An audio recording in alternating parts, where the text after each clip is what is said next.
नमस्कार, आप सभी का स्वागत है आपके अपने यूट्यूब चैनल तथागत एडुज़ोन पर। स्वतंत्रता दिवस की आप सभी को बहुत बहुत शुभकामनाएं। आज भारत अपना 77वां स्वतंत्रता दिवस मना रहा है। इस परिप्रेक्ष्य में भारत के प्रधानमंत्री नरेंद्र मोदी ने लाल किले से जो भारत को संबोधन किया है, तो उसकी कुछ महत्वपूर्ण बातें हैं जो परीक्षा के लिए भी इम्पॉर्टेंट हैं और सामान्य जागरूकता के लिए हम जानना चाह रहे हैं। तो इस परिप्रेक्ष्य में हम देखेंगे कि आज कौन-कौन सी महत्वपूर्ण बातें उन्होंने कही, देशवासियों को किस तरीके से संबोधित किया। तो इस दिशा में हम देखते हैं कि सबसे पहले उन्होंने देश की जो स्वतंत्रता आंदोलन है और उसमें बलिदान देने वाले वीर वीरांगनाओं को अपना अर्पण व्यक्त किया और देशवासियों के जो 140 करोड़ देशवासी हैं उनके प्रति आभार व्यक्त किया और उनकी एकजुटता के साथ खड़े होकर होने के लिए प्रेरित किया। ठीक है, तो इस दिशा में बढ़ने से पहले ये प्रधानमंत्री नरेंद्र मोदी का 2014 के बाद से नवा संबोधन है राष्ट्र के प्रति लाल किले से। राष्ट्रपति जो प्रधानमंत्री होता है, भारत का जो प्रधानमंत्री होता है, वो प्रतिवर्ष 15 अगस्त को जो भारत का लाल किला है दिल्ली में स्थित, वहाँ से राष्ट्र को संबोधित करता है भारत का जो स्वतंत्रता दिवस है उसके अवसर पर। और हम 26 जनवरी को देखते हैं जो राष्ट्रपति होते हैं, वो जो राष्ट्रपति भवन है वहाँ से सारे कार्यक्रम आयोजित किए जाते हैं। तो इस परिप्रेक्ष्य में नरेंद्र मोदी ने देश को संबोधित किया है। इसमें कहा है इन्होंने कि भारत जो है लाल किले के प्राचीर से संबोधित करते हुए मोदी ने कहा कि दुनिया का सबसे बड़ा लोकतंत्र और अब जनसंख्या के मामले में भी अग्रणी देश, मतलब भारत सबसे बड़ा लोकतंत्र तो है ही और जनसंख्या के मामले में भी अब हम चाइना को पीछे करके आगे निकल गए। इतना बड़ा देश, मेरे परिवार के 140 करोड़ सदस्य आज स्वतंत्रता दिवस मना रहे हैं। मैं भारत के स्वतंत्रता संग्राम में अपना योगदान देने वाले सभी बहादुरों को श्रद्धांजलि अर्पित करता हूँ। तो भारत की जो पॉपुलेशन है करीब 140 करोड़ के आसपास हो गई है। इसको एक पॉजिटिव रूप में लेते हुए उन्होंने कहा कि देश जो है अब सबसे बड़ा लोकतंत्र तो था ही और सबसे बड़ी जनसंख्या वाला भी देश हो गया, मतलब डेमोग्राफिक रूप से हम एडवांस्ड देश कहे जाएंगे। फिर है कि दूसरा जो उनका संबोधन था वो जो मणिपुर में हिंसा हुई है तो उसको लेकर के था। जो मणिपुर में हुई हिंसा को लेकर के पिछले दिनों मणिपुर में हिंसा का दौर चालू रहा। काफ़ी ज़्यादा जनजातियों के बीच में हिंसा देखी गई और सामाजिक जो वैमनस्य था बढ़ गया था। तो वहाँ माँ बेटियों के सम्मान के साथ खिलवाड़ हुआ, लेकिन अब शांति बहाल हो रही है और शांति से ही समाधान निकलेगा। तो ये गांधी जी का भी आदर्श था कि जो समाधान निकालना है उन्हें शांति से और वार्ता से निकालना होगा। उसी चीज़ को इन्होंने भी दोहराया है। आगे हम देख रहे हैं कि इस बार के देश में कई तरीके की प्राकृतिक आपदाएं हैं, जैसे कि उत्तराखंड या हिमाचल प्रदेश में देख रहे हैं बाढ़ की वजह से तबाही मची है, कई जगह सूखा की वजह से दिक्कत है, कई जगह आग लग जा रही है। तो इस तरीके की जो आपदाएं हैं उससे देश परेशान है। तो इसमें कहा कि अकल्पनीय संकट पैदा किए जिन परिवारों ने इनका सामना किया उनके प्रति संवेदना प्रकट करता हूँ। केंद्र और राज्य सरकार मिलकर संकट से निपटेंगे, प्रगति के रास्ते पर आगे बढ़ेंगे, ये इनका कहना था। अगला जिक्र है जो प्रधानमंत्री मोदी ने लाल किले की प्राचीर से कहा कि अमृत काल के इस कालखंड में हम जो करेंगे, जो कदम उठाएंगे, जितना त्याग करेंगे, तपस्या करेंगे, उसका आने वाले 1000 साल पर प्रभाव पड़ेगा। तो इसमें अमृत काल का मतलब यह है कि भारत जो है अपनी स्वतंत्रता के यानी कि आज़ादी के 75 वर्ष मना रहा है। तो 76 वर्ष पूरे हो गए हैं, अभी 77वां जो स्वतंत्रता दिवस था इस बार मनाया गया है। तो उस परिप्रेक्ष्य में अमृत काल हम इसको घोषित किए हैं कि भारत अपनी आज़ादी का अमृत काल मना रहा है। और उसी को याद करते हुए मोदी जी ने कहा कि ये ऐसा अवसर है कि इस समय जो हम बीज बोएंगे उसके परिणाम न कि आज दिखाई देंगे, 1000 साल तक आने वाले जो साल होंगे उसमें भी दिखाई पड़ेंगे। तो उस चीज़ को संबोधित किया, क्योंकि आगे उन्होंने जिक्र भी किया कि भारत किस तरीके से 1000 सालों से विदेशी मानसिकता से ग्रसित रहा है, हम उसको भी आगे देखेंगे। फिर कहा कि भारत से जो प्रकाश पुंज है वो उठा है, उसमें विश्व को ज्योति नज़र आ रही है। उन्होंने कहा कि आज हमारे पास जनसांख्यिकी, लोकतंत्र और विविधता, ये तीनों मिलकर देश के सपनों को साकार करने की क्षमता रखते हैं। इन्होंने लोकतंत्र, जनसंख्या और जो विविधता है, ये क्या है, इसको त्रिवेणी बोला है। जिस तरीके से गंगा यमुना सरस्वती की हम त्रिवेणी बोलते हैं, तो जनसंख्या हो गया, लोकतंत्र हो गया और जो डाइवर्सिटी हमारे पास है, उन तीनों की त्रिवेणी की वजह से भारत वसुधैव कुटुंबकम की जो भावना है उसको साकार करता है। फिर मोदी ने कहा कि आज मेरे युवाओं ने दुनिया के पहले 3 स्टार्टअप्स इकोसिस्टम में भारत को स्थान दिलाया है। तो हम देख रहे हैं पिछले कुछ वर्षों में भारत में इकोसिस्टम जो बना है स्टार्टअप्स को लेकर के, वो बहुत तेज़ी से उभार आया है। तो उसमें भारत अब अग्रणी 3 देशों में आ गया है। तो ये बहुत अच्छी बात है भारत के लिए। जन जन में विश्वास सिलोरे ले रहा है। आज भारत की संभावनाएं विश्वास की नई बुलंदियों को पार कर रही हैं। ये तरीके का भाषण है। उसके बाद अगला है कि पीएम मोदी ने लाल किले के प्राचीर से कहा कि देश को संबोधित कहा कि किसान भाइयों को जो पुरुषार्थ है कि आज देश कृषि के क्षेत्र में आगे बढ़ रहा है। तो जो ये देश आज कृषि के क्षेत्र में आगे बढ़ पा रहा है, तो उसमें सबसे बड़ा योगदान है वो किसानों का ही है। क्योंकि अगर कृषि के मामले में भारत कोरोना के टाइम भी हमने देखा कि भारत की जो अर्थव्यवस्था थी उसके दोनों सेक्टर गड़बड़ा गए थे, लेकिन कृषि ने संभाला हुआ था। तो ये कहीं ना कहीं कृषि क्षेत्र में लगे जो किसान हैं उनकी पुरुषार्थ की बात तो है ही।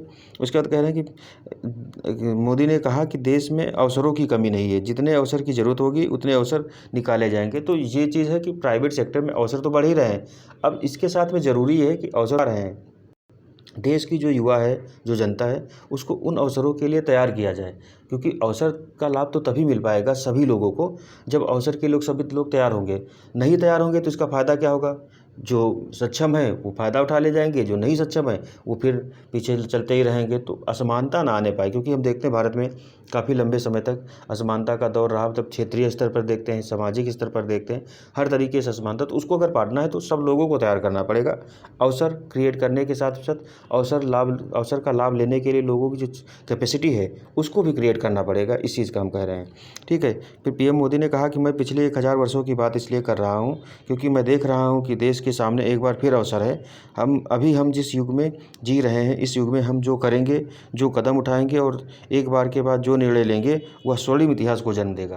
देखो, यहाँ मोदी जी ने कहा कि भारत ने 200 वर्षों की गुलामी नहीं झेली, 1000 वर्षों की गुलामी झेली। हम देखते हैं कि किस तरीके से अरब आक्रमण हुए, उसके बाद फिर मुस्लिम आक्रमण हुए और इस तरीके से भारत में जो विदेशी शासन था वो स्थापित होता चला गया।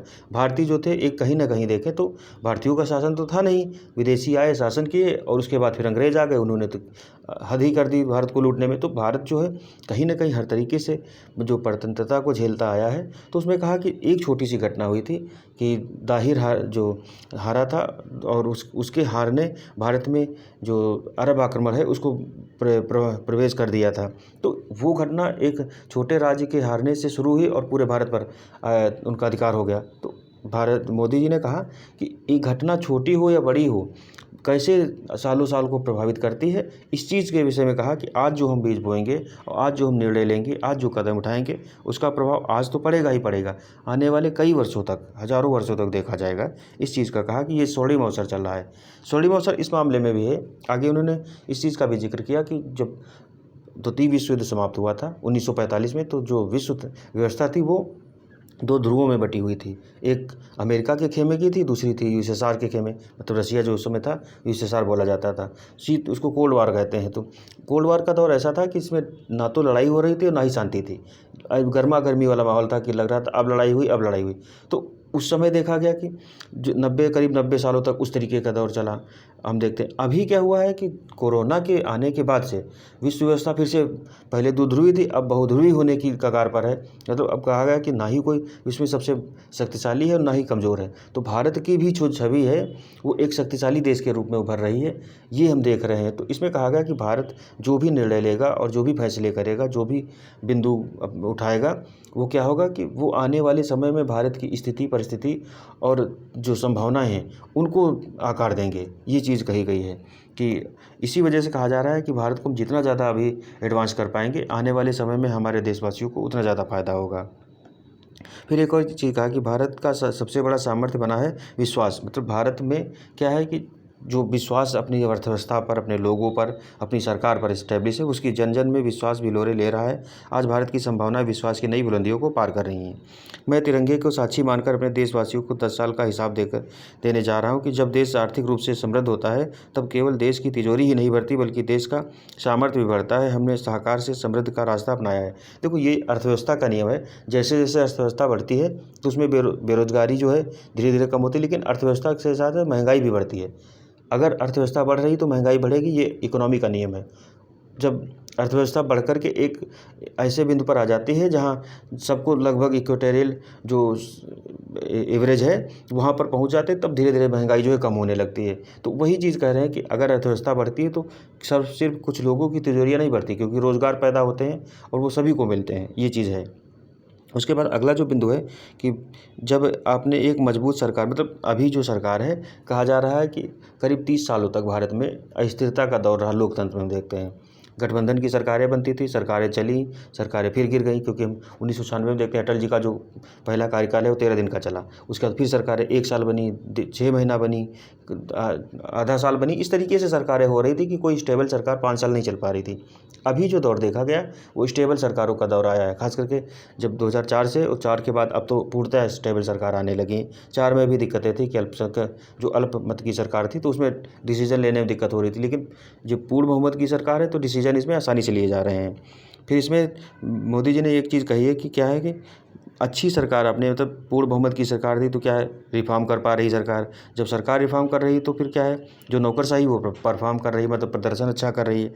जब नौकरशाही प्रदर्शन अच्छा कर रही है तो क्या हो रहा है कि जनता जुड़ गई और जिससे ट्रांसफार्म हो रहा है। मतलब रिफॉर्म परफॉर्म जो ट्रांसफार्म की सिद्धांत है वो एक स्टेबल सरकार की वजह से आ पाया है, ये चीज़ है। 2024 में होने वाले लोकसभा चुनाव के लिए मोदी ने कहा कि एक स्थिर सरकार चाहिए, पूर्ण बहुमत वाली सरकार। ये तो अपना मतलब एक तरीके से सरकार को और कहा गया कि मतलब अपने लिए कहा है, ठीक है।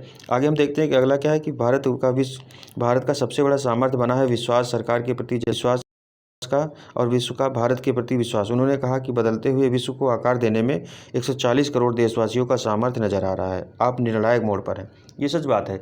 भारत इस कंडीशन में खड़ा है क्योंकि हम पारंपरिक जो अर्थव्यवस्था थे उसे आगे बढ़ करके आधुनिक अर्थव्यवस्था की तरफ बढ़ रहे हैं, जिसमें क्या है, डिजिटल जो फोर्थ इंडस्ट्रियल रेवोल्यूशन है उसमें आर्टिफिशियल इंटेलिजेंस का महत्वपूर्ण योगदान होने वाला है। आज अर्थव्यवस्था का जो ज़्यादा सेक्टर है किस पे, टेक्नोलॉजी पे डिपेंड हो रहा है। विनिर्माण सेक्टर के लिए बढ़ावा दिया जा रहा है। तो ये चीज़ें जो आ रही इसमें क्या है कि हम निर्णायक मोड़ पर खड़े हैं। आने वाले समय में हमारी गति और दिशा को ये चीज़ें प्रभावित करेंगे कि हम किसमें कितना ज़्यादा, जैसे आज पहले था कि 3G, हमने हो सकता है भारत में 3G बहुत से कम लोगों ने चलाया हो, सीधे 2G से हम 4G पे आए हैं। 3G मुश्किल से 4 से 5 साल चला, लेकिन उस समय डाटा इतना महंगा था कि कोई यूज ही नहीं कर पाता था। आज 5G विश्व के साथ भारत में भी आ गया है। आने वाले समय में 6G भी आएगा। तो ये चीज़ कही गई कि हम विश्व के साथ चल रहे हैं। फिर लगा कि देश में 25,000 जनऔषधि केंद्र बनाने का लक्ष्य रखा गया। मतलब आगे सरकार क्या क्या करने वाली है, तो अभी 10,000 के आसपास कहा कि हैं। 10,000 से हम सीधे 25,000 जनऔषधि केंद्र बनाएंगे सस्ती दवाओं के लिए। आज दुनिया महंगाई की समस्या से जूझ रही है। जब हम सामान बाहर से मंगाते हैं तब महंगाई भी आती है। देश में महंगाई का बोझ कम करने के लिए इस दिशा में हमारा प्रयास जारी है। उन्होंने इस चीज़ का सांत्वना दिलाई लोगों को। फिर G20 शिखर सम्मेलन की में जो मेज़बानी वो भारत को प्राप्त हुई। तो भारत इस वर्ष सितंबर में G20 शिखर सम्मेलन जो मेन वाला होने वाला है उसकी मेज़बानी करेगा। बाकी पिछले कुछ समय से हम देख रहे हैं, पिछले जब से सितंबर से भारत को मेज़बानी मिली है तब से भारत ने कोशिश ये की है कि हर राज्य के कुछ कुछ शहरों को चुना गया है, वहाँ कोई ना कोई जो G20 की बैठक है उसको आयोजित कराया जा रहा है, जिससे कि भारत की समृद्धता है, विविधता है, उसके बारे में विश्व जान सके। ये चीज़ है। अगला है 2014 में सत्ता में है। तो जो भारत अभी प्रेजेंट टाइम में है, मतलब उस समय वैश्विक जो अर्थव्यवस्था थी उसमें कितने 10वें नंबर पर था। आज 140 करोड़ भारतीयों के प्रयास से हम कितने 5वें नंबर पर पहुंच गए। तो वैश्विक अर्थव्यवस्था में आकार देखा जाता है कि किस विश्व जो अर्थव्यवस्था है उसका आकार कितना ज़्यादा। तो अभी जो भारत है ब्रिटेन को पीछे करते हुए 5वीं सबसे बड़ी अर्थव्यवस्था बन गई है। मतलब 10वें नंबर से हम 5वें नंबर पर आ गए। और आने वाले 5 सालों में ये कहा गया है कि भारत को हम तीसरी बड़ी अर्थव्यवस्था बनाना चाह रहे हैं। तो ये कितना संभव हो पाएगा ये तो हम आने वाले समय में देखेंगे, लेकिन हाँ, मोदी जी का ये वादा है कि हम आने वाले समय में भारत को यानी कि 5 सालों में तीसरी बड़ी अर्थव्यवस्था बनते देखेंगे। फिर अगला है, सरकार अगले महीने पारंपरिक कौशल वाले लोगों को के लिए 13,000 से 15,000 करोड़ रुपए के आवंटन के साथ विश्वकर्मा योजना शुरू करेगी। विश्वकर्मा योजना है जैसे कि जो लोहार का काम करते हैं, जो लकड़ी बनाने वाला काम करते हैं, इस तरीके के जो इस कौशल वाले जो काम करते हैं उनको सहायता देने के लिए सरकार विश्वकर्मा योजना शुरू करेगी। तो उसके जो और प्रावधान होंगे वो हम अगले जब आएंगे तब डिटेल में देखेंगे, ठीक है। फिर पीएम मोदी ने कहा कि आयुष्मान भारत योजना के तहत हमने 70,000 करोड़ रुपये, मतलब पिछले कुछ वर्षों में किस तरीके से किन किन सेक्टर में जो बजट बढ़ा है उसके बारे में बात की जा रही है। उसके बाद में कि हमने पीएम किसान सम्मान निधि के माध्यम से 2.5 लाख करोड़ रुपए किसानों के खातों में जमा कराए। हर घर में शुद्ध पानी के लिए जल जीवन मिशन जो है उस पर काम चल रहा है। हम देख रहे हैं कि ग्राम सभा में टंकियों की व्यवस्था हो रही है लगाने के लिए, मतलब अच्छा पानी मिल पाए, 24 घंटे पानी सब कहीं उपलब्ध हो पाए, उसके लिए प्रयास चल रहा है। फिर कहा कि यह काम करने वाली ये अपनी सरकार के बारे में बात कर रहे हैं। तो इसमें हम लोगों के लिए इसमें है आने वाले समय में क्या है, तो हमें संतुलित विकास पर बल देना है, क्षेत्रीय आकांक्षाओं को पूरा करना है। आज झुग्गी झोपड़ी से निकले बच्चे दुनिया में पराक्रम दिखा रहे हैं। छोटे छोटे गाँव कस्बे के नौजवान हमारे बेटे बेटियों आज कमाल दिखा रहे हैं।